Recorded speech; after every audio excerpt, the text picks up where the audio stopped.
Hello, good morning, my lovely people. How are you? I want to say thank you to everyone that watched my video, even if it's just only 10 people watching it. Thank you for always watching it. Thank you for always encouraging me to do more.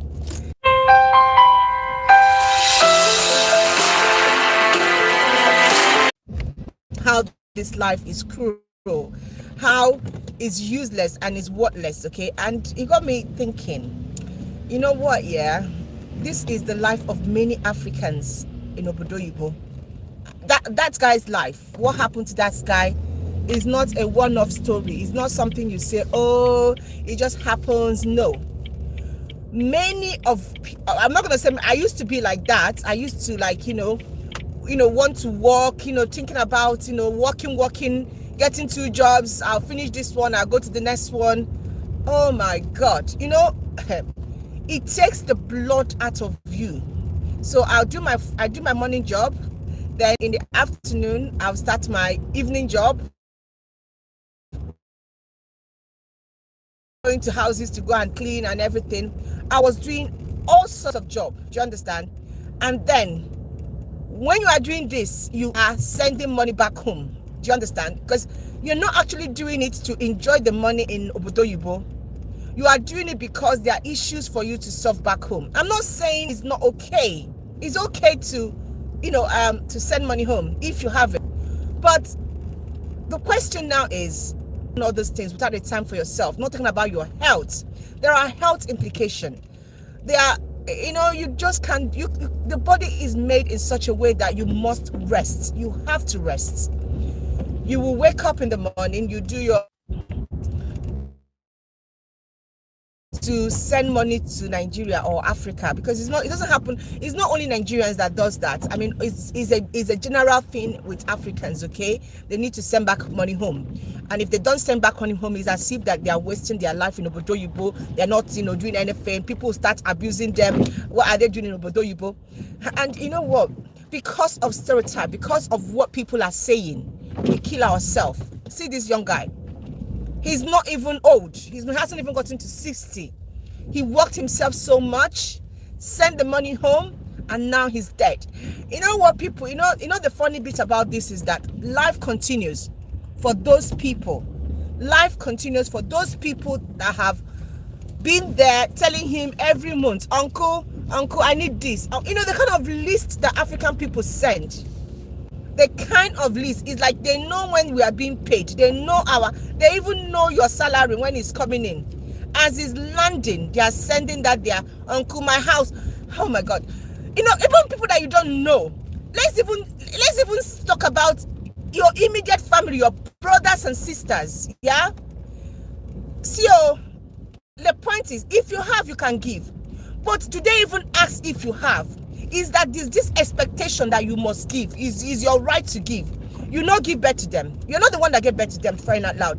You all grew up together. Do you understand? Life happens. But when people, the one I don't like is when people think that you must, is your, you have to. And they ask you for this with impunity and they are not grateful. There's no gratitude from them. And the way they send you the list or the ask, they don't even, Jesus. You know what, yeah?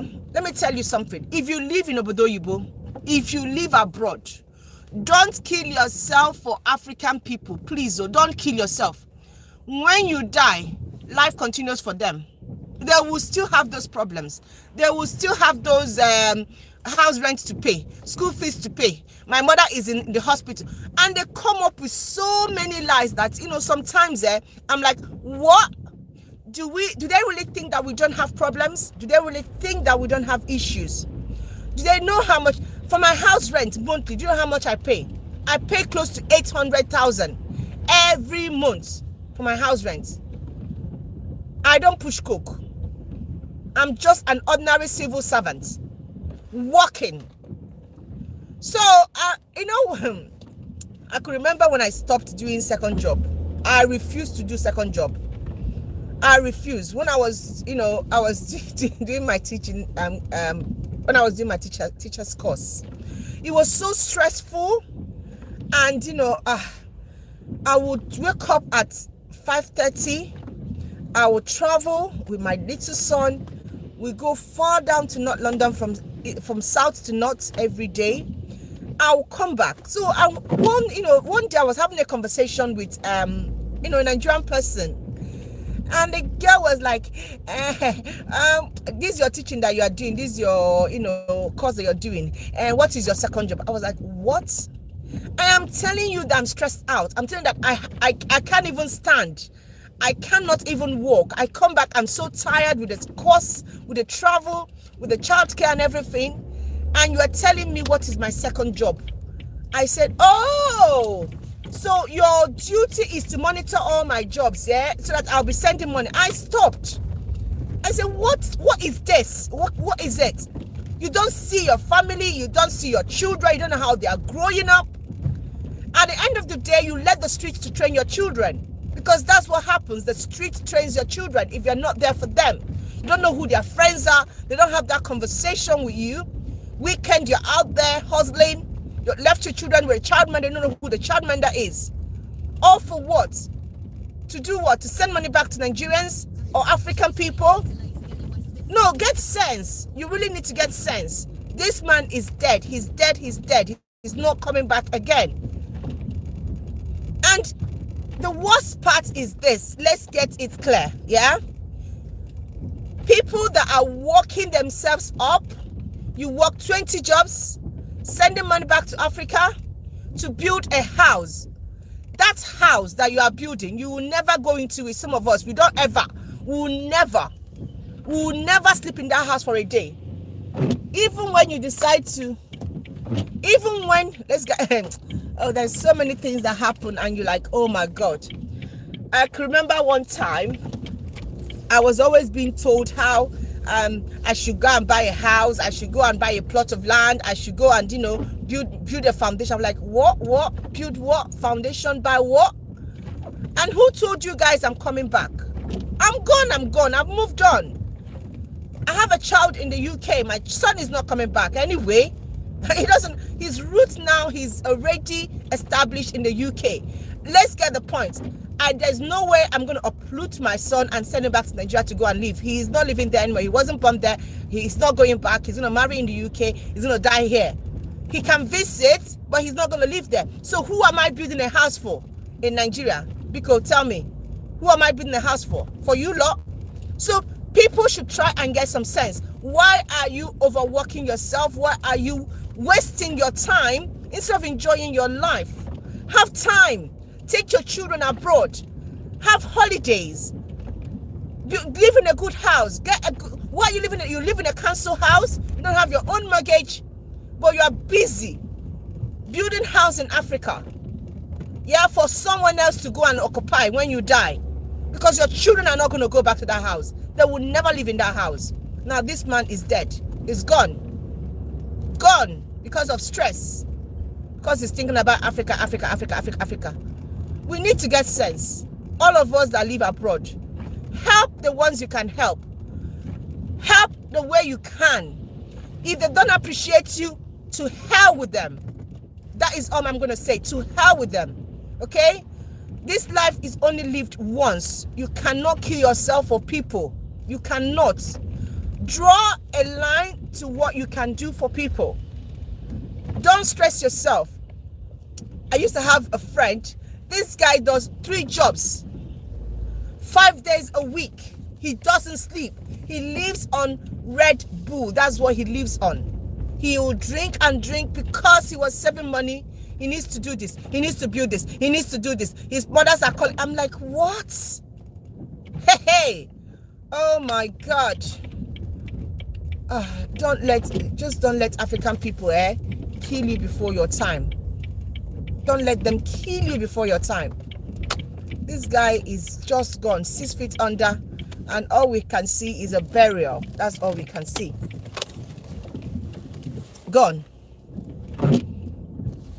And they will just say how good he was, how he was a nice person, and then they'll not look for another vulture. Another person they can now drain. Another person they can now start sending their mail. You see, somebody, you don't know me, never seen me before. You don't know what I'm passing through. You don't even know how I am. Do I look like as if I have so much money? See now, I'm not even wearing Brazilian hair. See my hair. I don't even have. But there will be, you see, hey, Nigerian people I've never seen. These people that you're sending money to, if you see their picture, all the latest Brazilian hair, they have it. The Gucci bag, they are wearing it. Yeah? All the latest dress, they have it. Guvinci, DK, all of them, they wear it. We are wearing Primark. And we are working our ass for people back home. Can we start getting our senses? See, Bodo, let's get clear. The highest job that you can get, you don't jump into it, you climb. So for us that came to this country, in our late age, yeah, all of us have this minimal amount of money that we are earning, and it's not that much. And they tax you. Everything is taxed. So anyone who is just doing a job, who wants to be happy, that person doesn't have money. To be frank, that person is just living her life. That is what the person is doing. The person is just living a good life. That is all. But anyone that is sending you money every time, the person, go and ask the person what the person is doing. The person is not doing a legit job. The person is doing something else. Or the person is actually killing himself, having a health issue because of you. And this poor guy is dead. All the family could say now is, oh yeah, how he was good, how he used to do this, how he used to do that. The guy is dead, 6 feet under. Nobody will kill me before my time because I want to solve the problem of Africa. I'm not the government. Neither am I a job provider. Just do the best you can. I mean, may this guy so rest in perfect peace. But me, I have learned my lesson a long time ago. I am not doing 2 or 3 jobs because of somebody else. My one job is okay. The little I have, I give. If I don't have, I don't give. And even when you give, they are not appreciative. They want more and more and more. The one you give, they won't even say thank you. You even be the one to be calling them to say, have you seen the money I've given you? And they say, oh, was it you that sent? I didn't know. Ungrateful people. Very ungrateful. I've learned I do anything I want to do just for God. And once I've done it, I move on. Whether you say thank you or not, it doesn't matter. It is from my heart and I do it and I move on. That's what I do. Because at the end of the day, if you're expecting these people to thank you or to be appreciative, they don't. They don't. What they want is more. I need this, I need that, I need that. And then that will get you get high BP, expectation. They think you, somebody even had the guts to say, what are you guys even doing that abroad? Comparing somebody to somebody else? You don't live my life. Come to abroad and come and see how it is. The road is, there's money everywhere on the field. In fact, when you come out, you just be picking the money. Come and follow us and come and get the money. May this guy so rest in perfect peace, okay? And if you live abroad, I'm going to tell you something. Please, look after yourself. Yourself first, your family first. Make sure you have a quality life. Leave African people alone. Because some of them have even more money than you. Some of them have built a house. Take care of your mortgage, travel, have quality time with your family. Train your children. Don't be out there hustling while your children are being trained in the streets. Be wise. Think wise. That's all I want to say this morning. May this guy so rest in perfect peace. Amen.